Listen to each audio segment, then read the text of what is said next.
ng ating kasamahan na si Senator Ping Lacson. Ngunit marahil ay walang naglakas loob na sabihin ang katotohanan kay Pangulong Marcos o magsumbong sa kanya kaugnay sa ilang mga bagay na ito bago ako.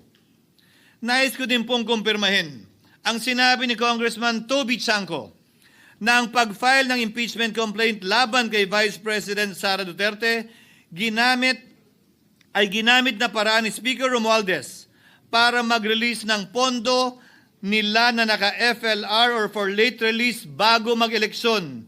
Maski na alam po niya na hindi po ito kayang talakayin ng Senado hanggang sa Hunyo pa mula nung simula. Ulitin ko, ginamit ni Martin Romualdez ang FLR at ang pangalan ng Pangulong Marcos upang itulak ang kanilang unconstitutional na impeachment complaint. Sabi nila, pumirma kayo dahil kung hindi lalabas ang pondo nyo na naka-FLR bago mag-eleksyon. Subalit, Ginoong Pangulo, hindi ito umubra. Hindi ito umubra dahil tinanggihan ito ni PBBM. Sinabi niyang walang ganyang uri ng usapan at sinabi niyang hindi niya gagawin yon.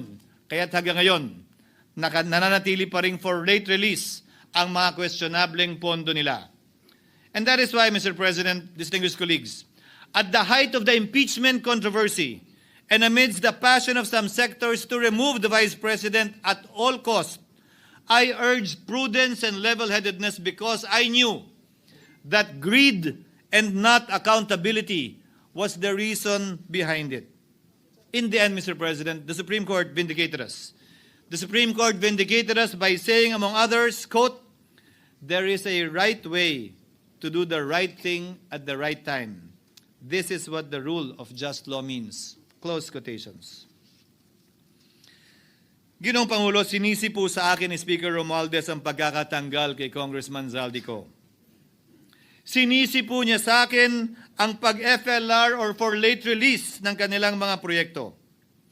Sinisi po niya sa akin ang pagkaka-dismiss ng impeachment complaint.